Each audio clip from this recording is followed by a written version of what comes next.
So untuk sebenarnya kadang-kadang kita ni sukar nak tentukan ni apa apa integriti ni. Macam mana kita nak tentukan integriti atau tidak? Integriti atau tidak? Kadang-kadang yalah macam mana Datuk Sri? Kita nak tahu lebih mudah lah dengan lebih mudah.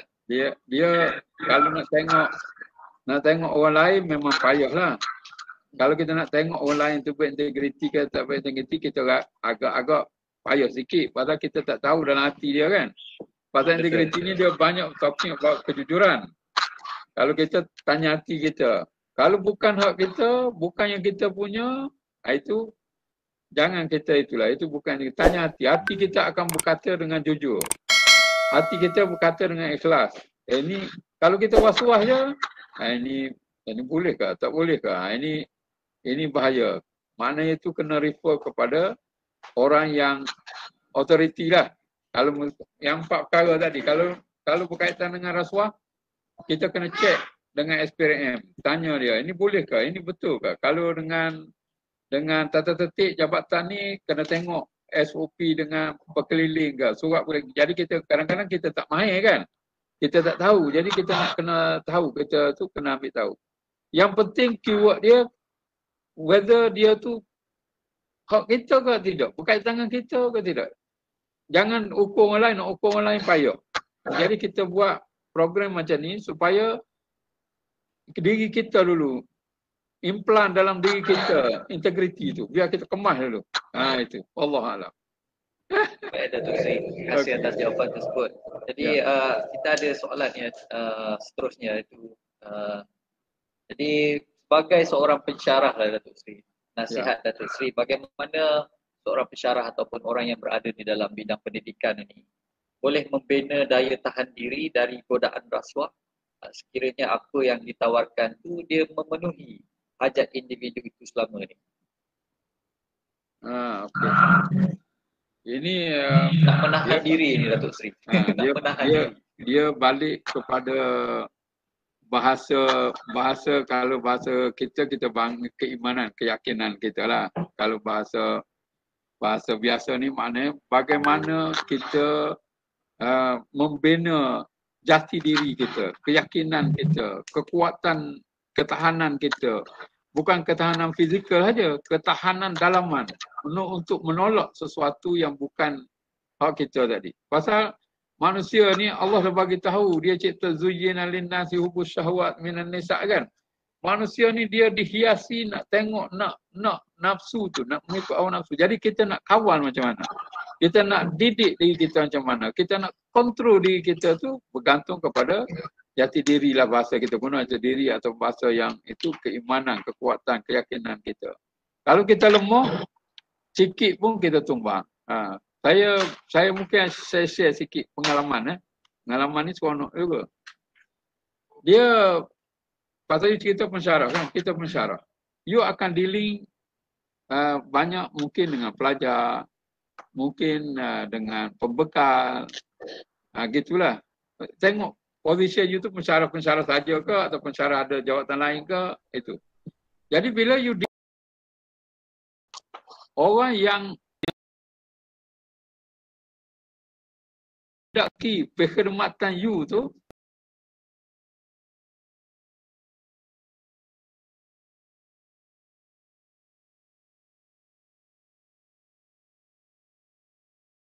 cuba akan memerangkap kita. Dia cuba akan memancing kita. Dia cuba akan mengumpan kita. Saya bagi contoh. Ini banyak dalam pengalaman saya. Katalah dia tu seorang, katalah pembekal ke apa semua sekali. Dia mari dengan kita. Okey, dia pergi bincang elok, cakap elok ya. Tapi dia bila balik, dia tertinggal pen dia. Bukan tertinggal, dia sengaja tinggal. Tapi bagi kita tengok, dia tertinggal. Sebenarnya dia itu umpan. Dia nak test you punya pen ni makan ke tidak. You pun telefon. Mak, you tinggal pen ni. Pen katalah pilot dia bukan yang mahal sangat pun dulu nak dia tengok. Bukan dia pun ke bukan mahal lagi, dia tengok dulu. You telefon dia. Allah ya Rabbi, dia cakap. Cakap ya Rabbi lagi. Minta maaf lah, saya tertinggal lah. Tak apalah, nanti saya ada masa saya lalu saya ambil lah. kita pun percaya. Ingat, simpan situ, kita tak buat apa pun. Lama-lama tengok tak mari ambil. Dia cakap, Allah, tak apalah. You ambil je lah, saya pun tak ada masa nak pergi sana tengok. Dia nak test you punya integrity, credibility tadi, you ambil ke tak? Katalah you tak ambil, tak boleh, saya tak mahu ataupun saya hantar.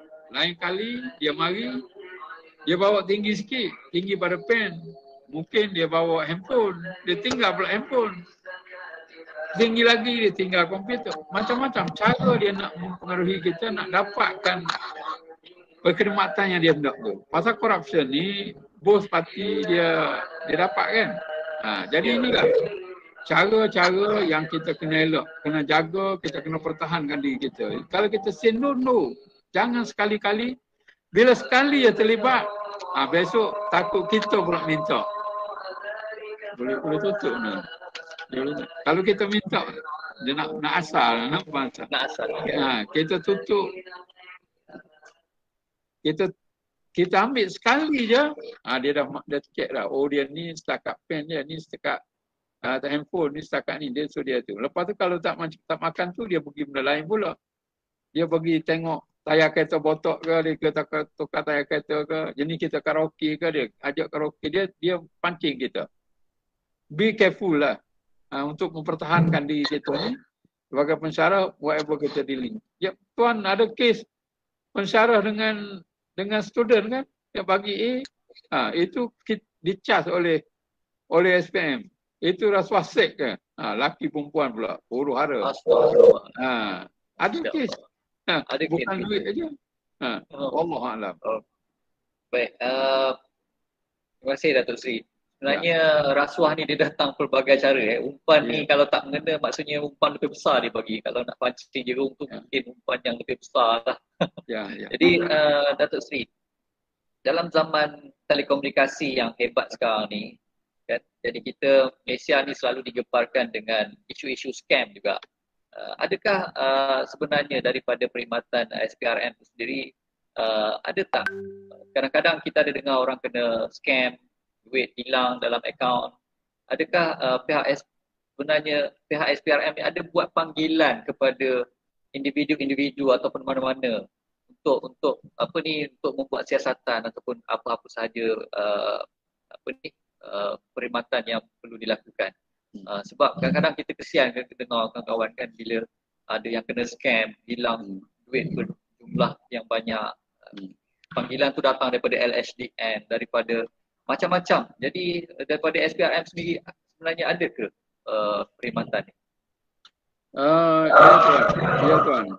Dia memang bukan SPRM saja. Semua agensi penguatkuasaan dia bekalkan identification, authority card. Ada identification, then any person, siapa-siapa pun kalau dia hubungi dan sebagainya, you can check. You minta dia punya identification number, then you can refer, boleh rujuk kepada jabatan dia. Macam SPM, you boleh tanya bahagian, ada bahagian untuk cek pejawatan ni, ada tak nama pegawai sekian-sekian ni, nombor dia, identification card dia, nombor kad kuasa dia sekian-sekian. Then under the law, kalau face to face, ni you tanya tadi online kan, dia pasal dia ni boleh tak berani. Kalau face to face, under the law, pegawai SPM, kalau ditanya SPM, you have to present, tunjuk. Kalau diminta, apa authority, tunjuk authority. Then you can check. You boleh ambil dan check. Oh itu ni authority. Cuma budaya orang kita ni, orang Malaysia ni dia cepat percaya. Itu masalah kita lah kalau cepat percaya.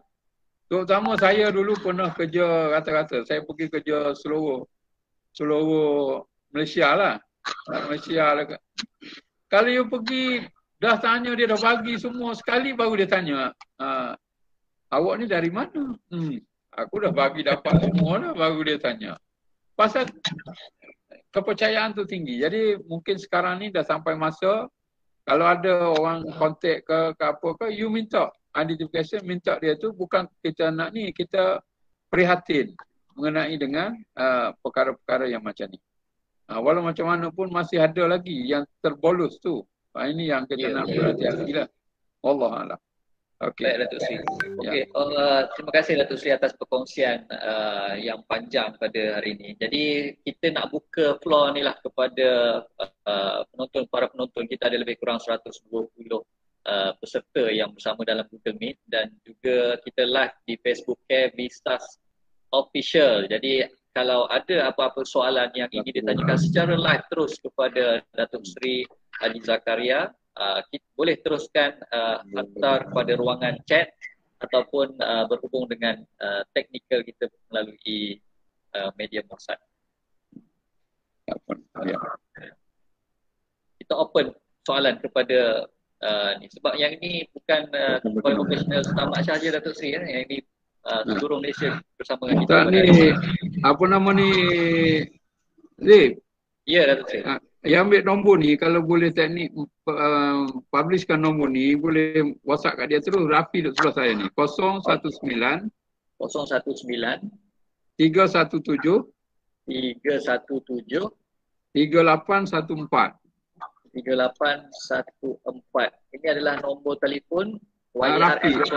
Bukan Rafi sebelah saya ni. Okay, maknanya baik. Kalau you WhatsApp ke you apa dia boleh baca terus, saya boleh jawab terus.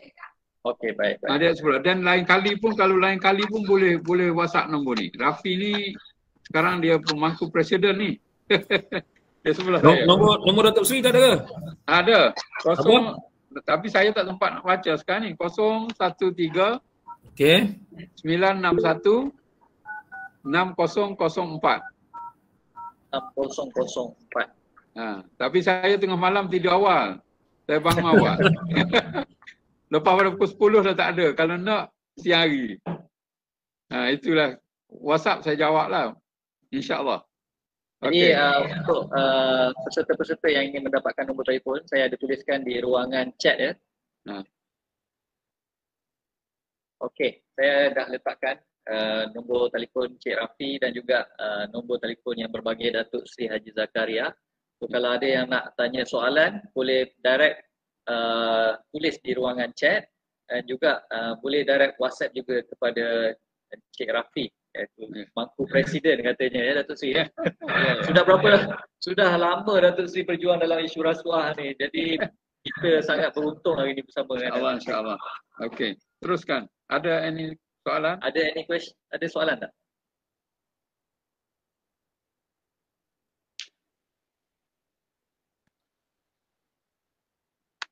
Datuk Sri ada satu soalan daripada ni.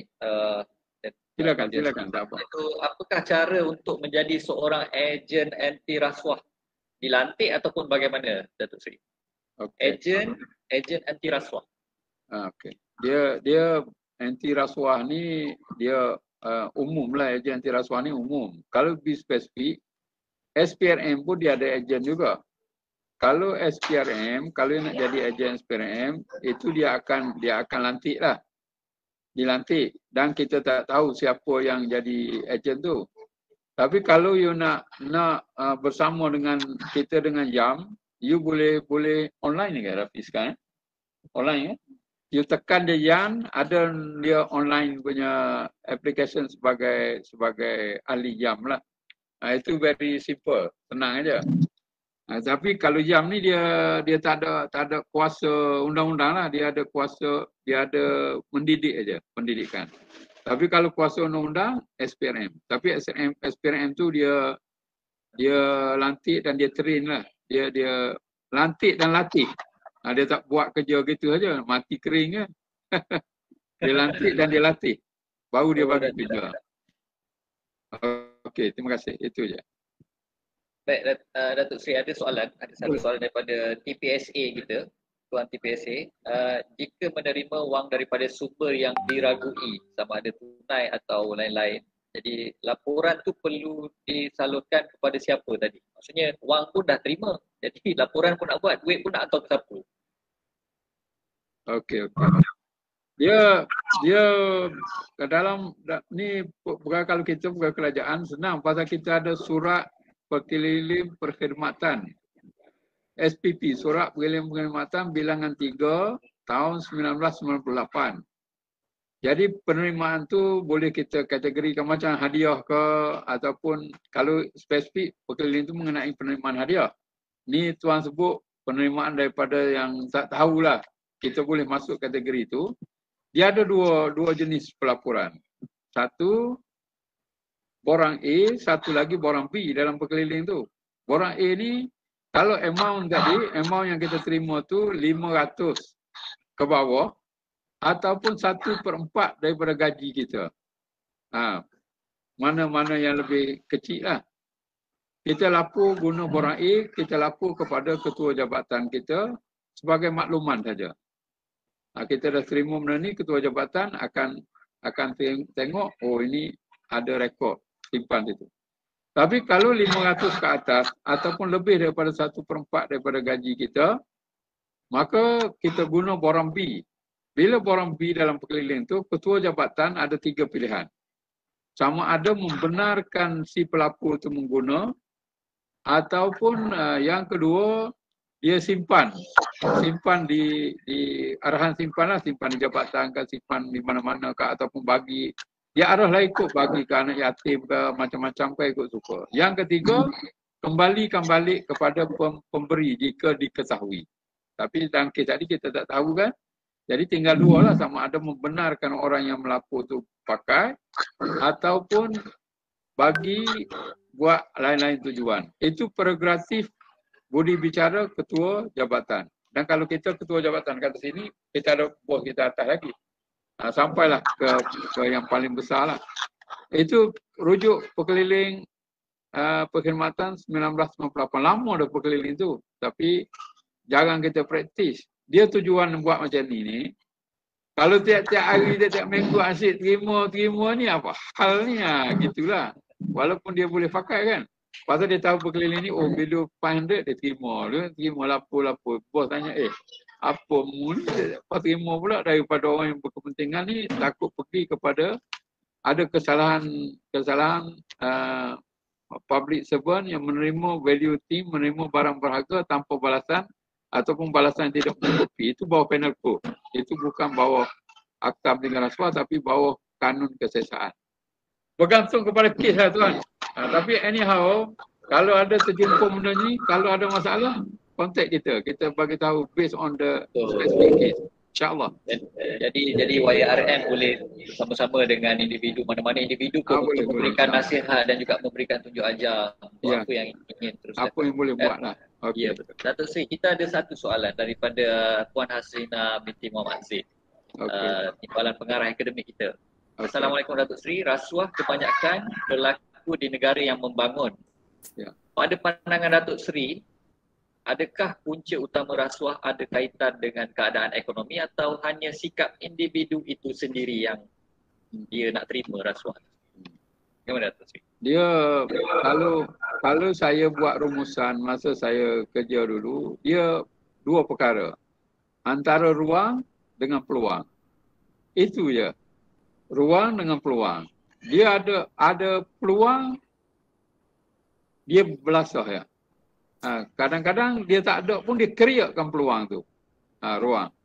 Satu lagi ruang, bila dia dah ada kuasa, ada apa nama ni, macam katalah kita ambil orang yang tak ada kuasa, contoh dia tak ada kuasa, kata dia penghantar surat je.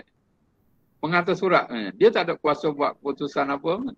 Tapi kerana kebiasaan dia dah biasa hantar surat atas surat, dia tahu oh surat ni ada cek. Surat ni surat biasa. Dia boleh identify surat tu. Dia can make a phone call. Dia createkan peluang. Dia cakap, hello tuan, cek tuan dah siap.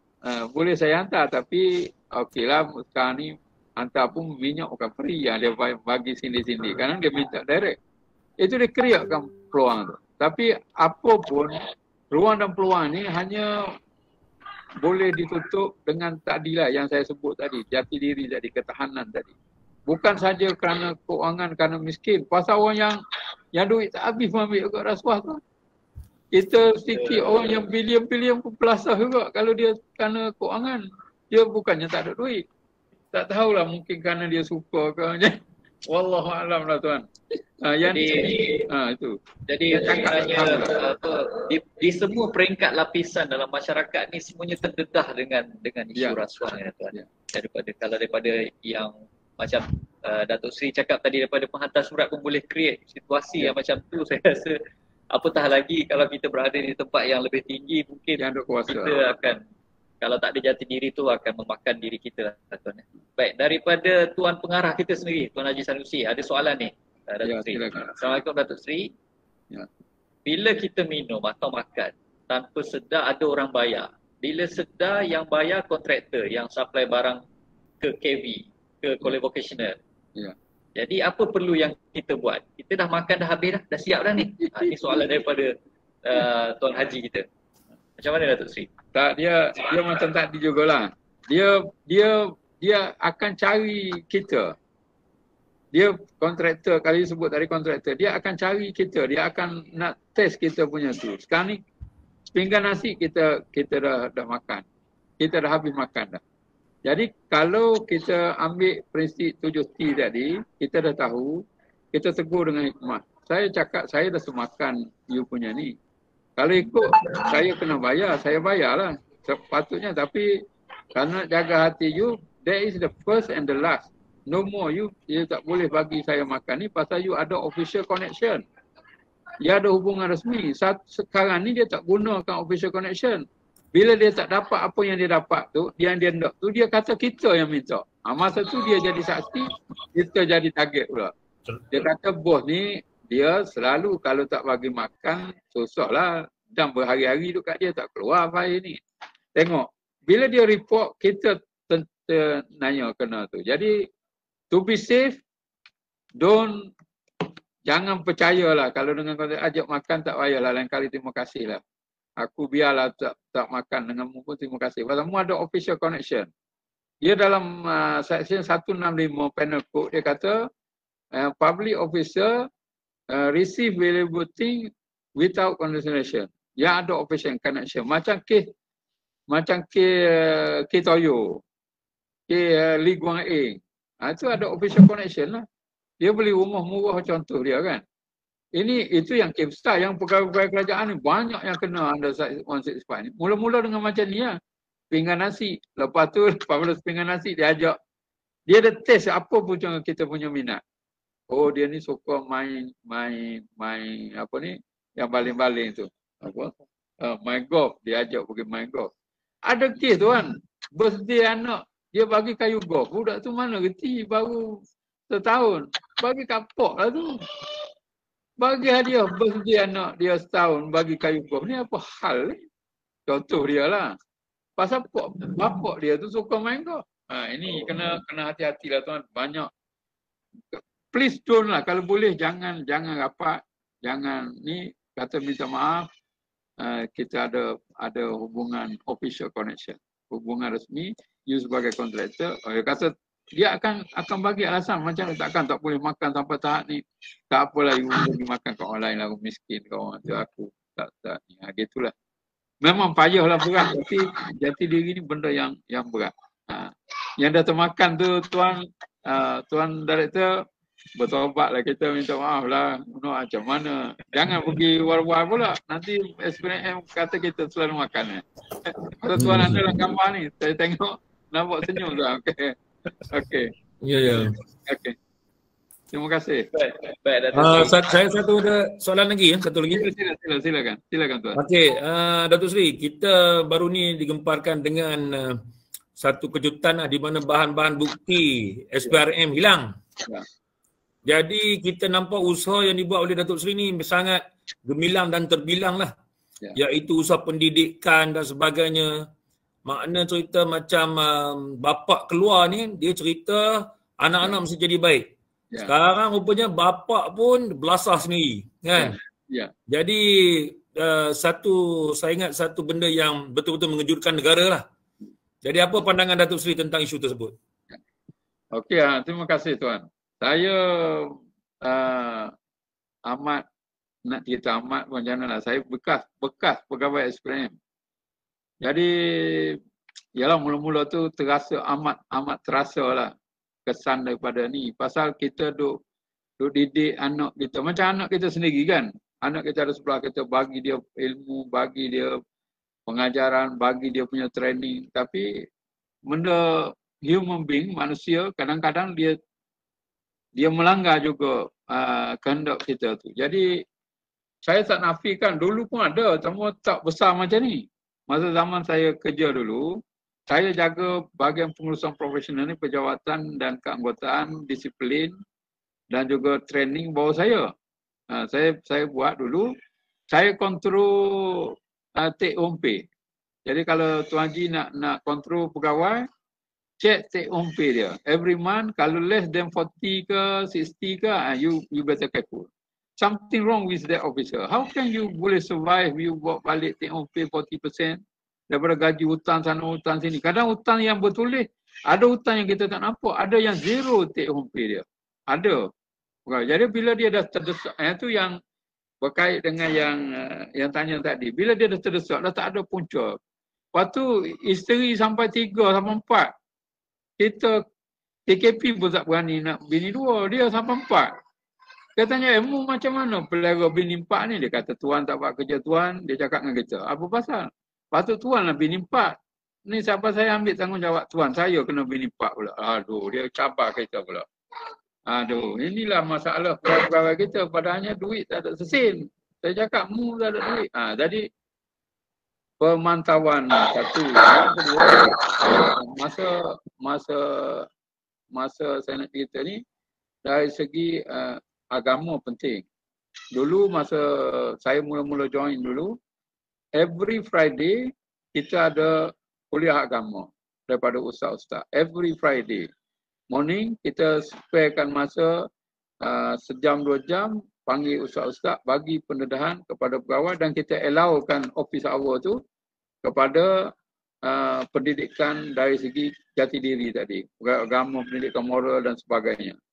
Tapi bila kita tukar cara kita fokus kepada KPI, fokus kepada, bukan salah, tapi kita tinggal yang penting ni, kita buat morning prayer, dia panggil. Morning prayer maknanya every morning kita datang office, kita cakap buat apa kita nak buat today dan apa kita dah buat semalam.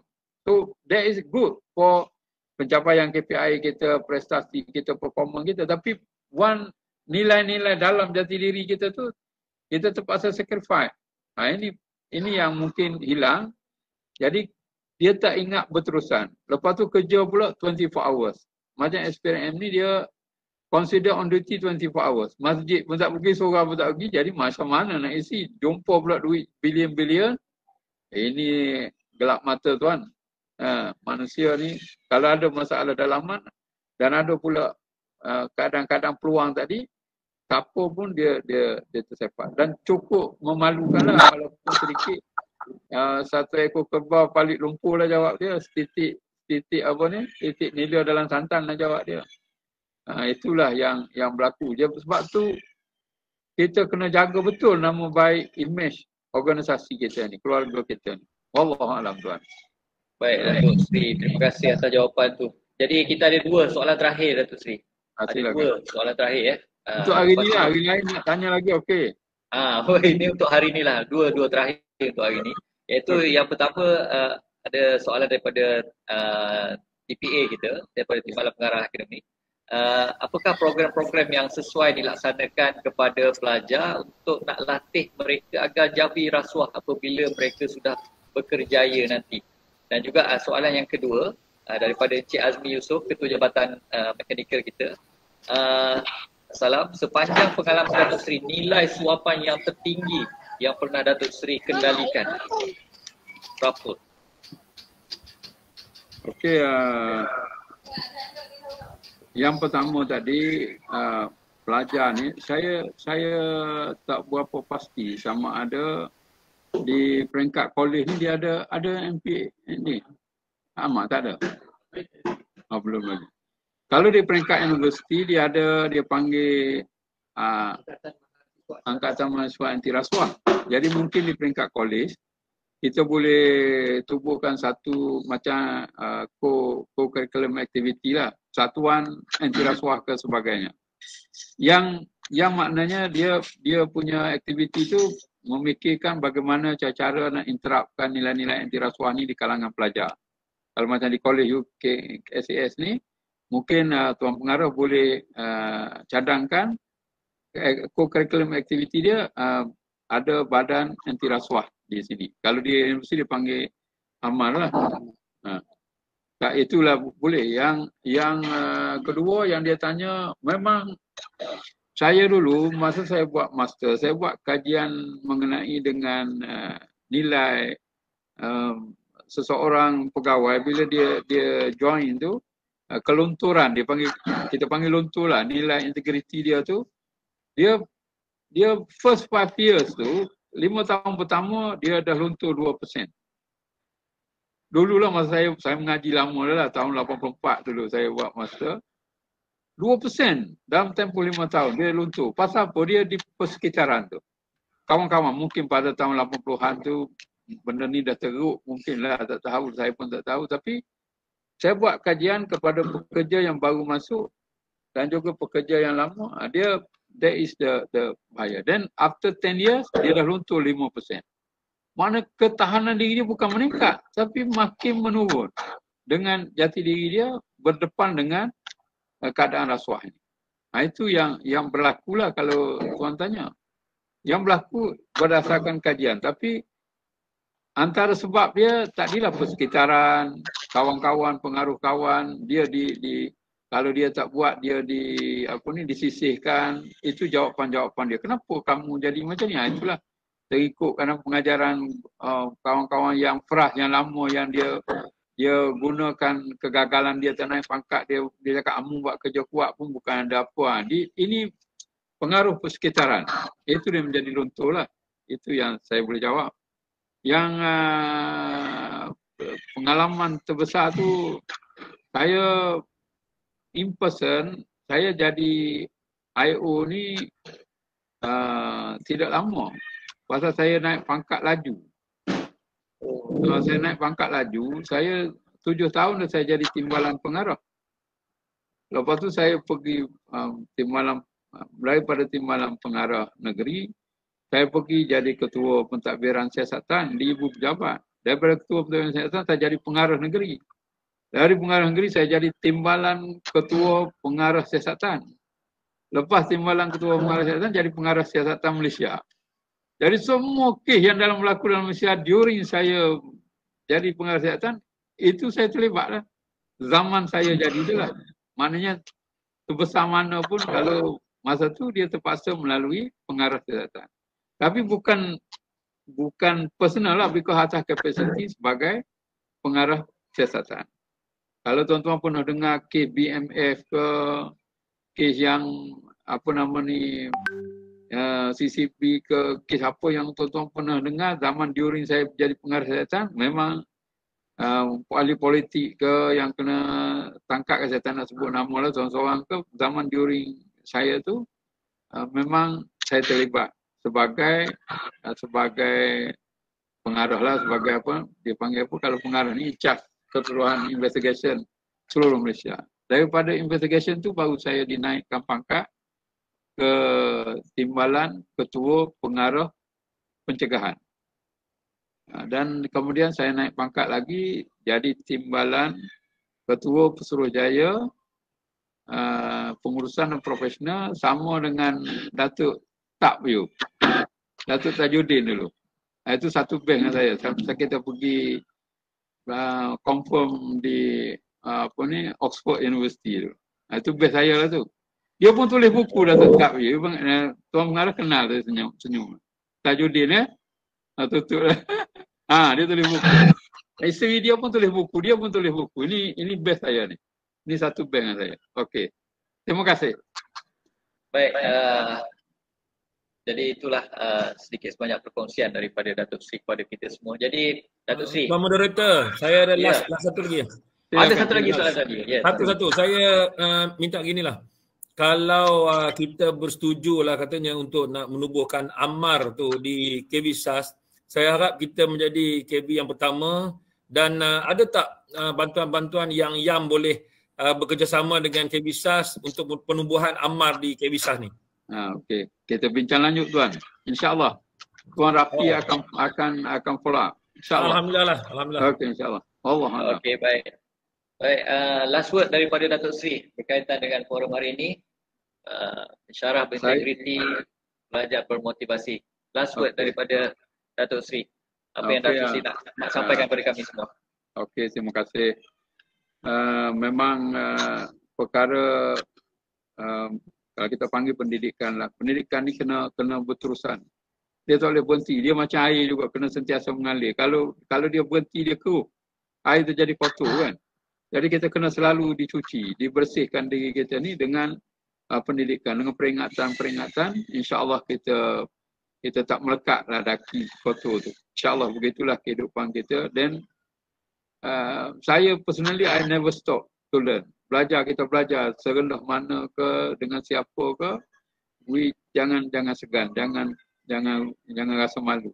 Kita akan dapat sekecil-kecil ilmu pun dia akan memberi kesan kepada kehidupan kita, insyaAllah. Wallahualam. Terima kasih banyak. Terima kasih banyak kepada yang berbahagia Datuk Seri Haji Zakaria atas perkongsian yang panjang pada hari ini. Sepanjang perkhidmatannya 33 tahun. Kita semua memang salut lah dengan yang berbahagia Datuk Seri. Jadi kepada semua para peserta yang telah bersama dengan kita daripada awal sehingga akhir, di ruangan chat kita sediakan link Google Form untuk link kehadiran dan ECJ boleh diisi oleh para peserta program. Jadi saya ucapkan ribuan terima kasih sekali lagi kepada yang berbahagia.